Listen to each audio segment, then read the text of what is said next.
नमस्कार मित्रांनो, मी आज आपल्यासाठी राजकीय निरपेक्ष विश्लेषण ॲक्टिव्ह राजकारण न्यू यूट्यूब चॅनल तर्फे करत आहे.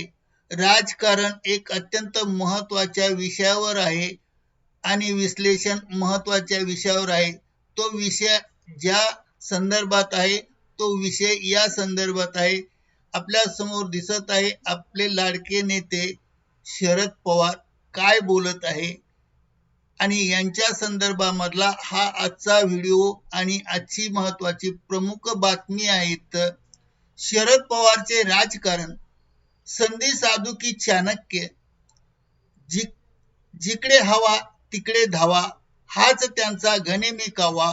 या संदर्भात सविस्तर माहिती जाणून घेऊया. मित्रांनो नमस्कार. पुन्हा एकदा आपले ॲक्टिव्ह राजकारण या यूट्यूब चॅनलमध्ये खूप खूप मनापासून स्वागत. मी रामप्रसाद डोईपुढे. आपण पाहत आहात ॲक्टिव्ह राजकारण चा नवीन अगदी कोरा करकरीत विषय. आज विषयाचा अंदाज आतापर्यंत कोणालाही आला नाही. भले भले राजकारणी सुद्धा या गोष्टीचा अंदाज करू शकत नाही. शरद पवार यांची राजकीय हालचाल, त्यांचे मत आणि त्यांची चाणक्य बुद्धी याबाबत अंदाज फक्त देवालाच आहे. म्हणून हा नवा करकरीत विषय अगदी सोप्या भाषेत आपल्या समोर मांडित आहे. हा विषय महत्त्वाचा असल्यामुळे मित्रांनो हा व्हिडिओ सुरुवातीपासून शेवटपर्यंत नक्की पहा. संपूर्ण विश्लेषण पाहूया. आपण पाहत आहात बातम्यांची बातमी. शरद पवारचे कोडे अनेकांना गेली 5 ते 6 दशक म्हणजे 50 ते 60 वर्ष या महाराष्ट्रात आजही कोणाला कळाले नाही ना. त्यांच्या डोक्यात कोणाबद्दल सनक दिसते ना त्यांची बनक कोणाला दिसते. शरद पवारचे आकलन होणे हे विचित्र विषय आहे. जिकडे हव्या तिकडे धावा या मराठीच्या वाक्प्रचारामुळे महाराष्ट्राच्या राजकारणात कोणाला सूट होते तर हो, पवार साहेबांना होते असे अनेक जण म्हणतात. विरोधकचा आरोप, संधी साधू. महाराष्ट्रातील ज्येष्ठ नेत्याला ठाऊक आहे का कोणाला? होय, शरद पवार. ज्यांच्यावर विरोधक अनेकदा संधी साधूचे राजकारण करतात असा आरोप करतात. नुसते विरोधच नाही तर सामान्य जनताही त्यांच्याबद्दल नेहमी संभ्रमित असते. ज्या ठिकाणी बोलायचे त्या ठिकाणी ते गप्प बसतात. लोकांना वाटते आता काहीतरी बोलतील, पण बात काही जुळत नाही. जिथे बोलू नये तिथे बोलून गेले. याचा अर्थ काढण्यासाठी भल्या भल्यांची बुद्धी पणाला लागली. प्रखंड पंडित सुद्धा भुलून गेले. शरद पवार संधी साधू आहेत काय? हा महत्वाचा प्रश्न की परिस्थितीचा अंदाज घेऊन त्याप्रमाणे शांतपणे शांत डोक्याने आपल्या राजकारणाची पुढची खेळी खेळतात का चाल खेळतात. पवारांचं वैशिष्ट्य कधीच पत्ते उघड करत नाही. पवारचं एक महत्वाचं उद्दिष्ट आहे, तुम्ही पाहिलं असेल, ते काही उघडपणे बोलत नाही. पत्रकारासमोर सुद्धा बोलत नाही.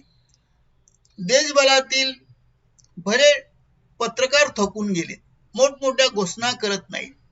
राजकारणातल्या पटलावर एखादी गोष्ट भेट सुद्धा अनेक प्रश्न निर्माण होऊन जाते. कधी शिंदेला भेटतील आणि काय म्हणतील, कधी ठाकरेंना भेटतील, उद्धव ठाकरेंना भेटतील, कधी मोदींना भेटतील, कधी अमित शहाना भेटतील, कधी देवेंद्र फडणवीसांना भेटतील. काय चाललंय हे कुणालाही कळायला मार्ग नाही.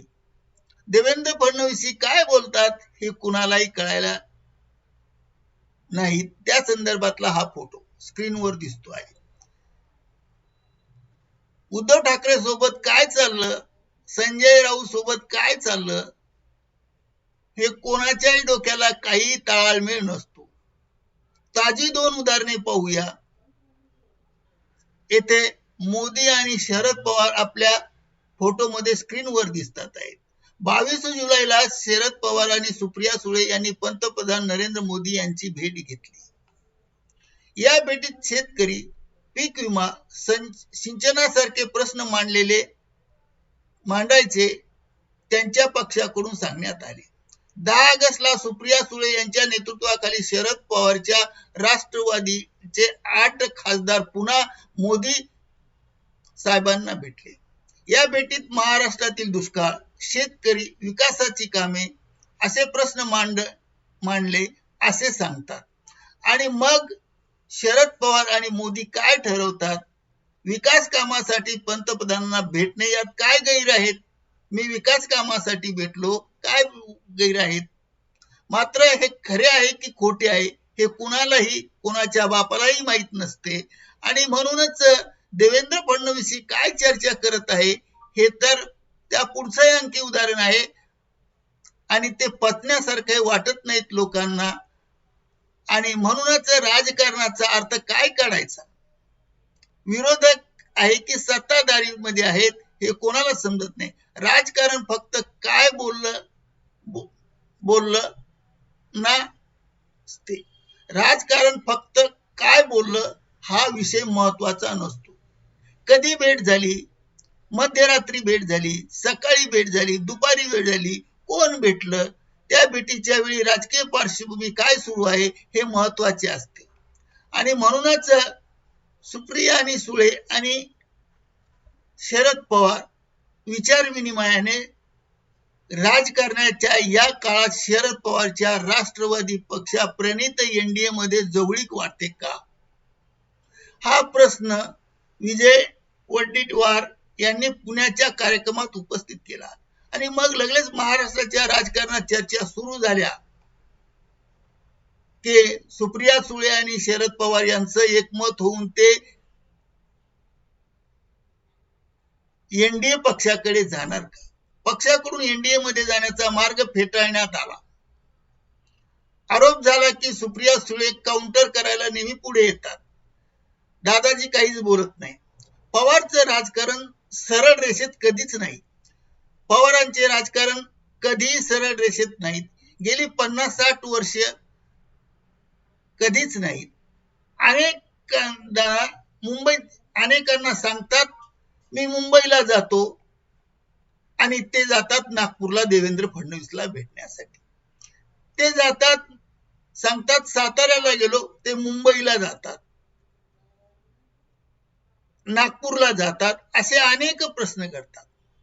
ते कोल्हापूरला जातो म्हणून सांगतात आणि औरंगाबादला जातात. आज विरोधात संवाद तर परवा स्वतंत्र भूमिका. एकदा विरोधाच्या बाजूला संवाद करायचा तर परवा स्वतंत्र भूमिका मांडायची. कधी सत्तेकडून मांडायची तर आपल्या पक्षाकडून मांडायची. त्यावेळी सत्तेच्या केंद्रशी म्हणजेच मोदीशी चर्चा करायची. याला कोणी व्यवहाराचे राजकारण म्हणेल, कोणी चाणक्य राजकारण म्हणेल, तर विरोधक म्हणतील हा संधी साधूपणाचा आहे. पण पवार समर्थकाचा युक्तिवाद वेगळा आहे. ते म्हणतील राजकारणात कायम भांडत बसण्यापेक्षा आपल्या राज्याचे, आपल्या मतदारसंघाचे, आपल्या सत्ताधारी पक्षाचे प्रश्न सोडून घेण्यात काय गैर आहे आणि कोणाला भेटणे काय गैर आहे. लोकांचे प्रश्न सोडवता सोडवता घरातील प्रश्न हळूच सोडता येईल. आपल्या घरात काय प्रश्न आहे ते आपण सोडूया. हा मुद्दा दुर्लक्षित करून चालणार नाही. कारण शेतकऱ्यांचे प्रश्न सत्ताधाऱ्यांकडून सोडून घेऊन आपल्या घरातील प्रश्न कधी सोडवायचे हे कोणालाही अजून कळलं नाही. कार्यकर्त्याचा संभ्रम आणि घराण्याचे राजकारण. जर भाजपला अनेक धोरणावर तुमचा विरोध आहे, तुम्ही विरोधी आघाडीचे आहे, इंडिया अलायन्सचा भाग आहात, मग सर्वोच्च सत्तेचा समोर सतत भेटीचा राजकीय अर्थ काय काढायचा? सामान्य मतदाराला, कार्यकर्त्यांना जाणून घ्यायचे आपण नेमके कुठे आहोत, आपला नेता कुठे चाललाय. शरद पवार कधीच सगळे पत्ते उघडे करत नाही. राजकारणात कुठेही काय होईल अचूक अंदाज घेऊन प्रत्येकांना दार उघडे ठेवतात. आणि म्हणूनच त्यांचा हा गेम महत्वाचा आहे. काही जण असे म्हणतात अजित पवार महायुतीत गेले, भाजपचा हात पकडला. तेव्हाही चर्चा झाली की काकांनीच पुतण्याला पाठवलं का सिंचन घोटाळ्याची फाईल बंद करण्यासाठी. आता म्हातारपणी बदनामी सोसवणार नाही म्हणून अजितदादांना फडणवीसच्या दावणीला बांधले का, असाही आरोप त्यांच्यावर त्यावेळी झाला आणि आजही होत आहे. त्यांच्या घराघरात 4 ते 5 जण प्रमुख राजकीय पदावर असतात. नातीचा संसार, लग्न यावरून अनेक शंका उपस्थित होतात आणि लोकांना प्रश्न पडतो आणि म्हणून त्या घरातील सर्वजण एकत्र येऊन त्यांचे प्रश्न ते सोडवत असतात. येथे स्क्रीनवर दिसत आहे त्यांच्या घराण्यातील सर्व प्रश्न सोडवताना शरद पवार. याचा एकंदरीत निष्कर्ष एकच आहे. एक गोष्ट लक्षात ठेवा, राजकारणाची दिशा आणि दशा बदलली आहे. राजकीय संस्कृतीच लयास गेली आहे. त्यामुळे एकट्या पवार काकांना काय म्हणायचे ते त्यांच्या पद्धतीने गेम खेळतात.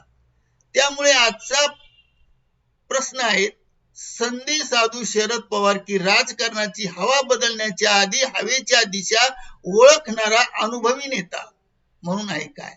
म्हणूनच लोक त्यांना चाणक्य असे म्हणतात आणि वरवर मोदीच्या विचारधारेला विरोध करणे, आतून त्यांच्या शेजारी जाऊन बसून हळुवारपणे चर्चा करून गेम करतात. हे काय गणित आहे हे कुणालाच ठाऊक नाही, ते देवालाच माहीत. आणि तर मंडळी, तुम्हाला काय वाटते, शरद पवार हे संधी साधू आहे की प्रत्येक दार उघडे ठेवणारे चाणक्य राजकारणी आहेत, की विजय वडेट्टीवार म्हणतात तसे साहेब आहे, मग मागच्या दाराने कधी मोदीच्या घरी घुसणार तर नाही ना.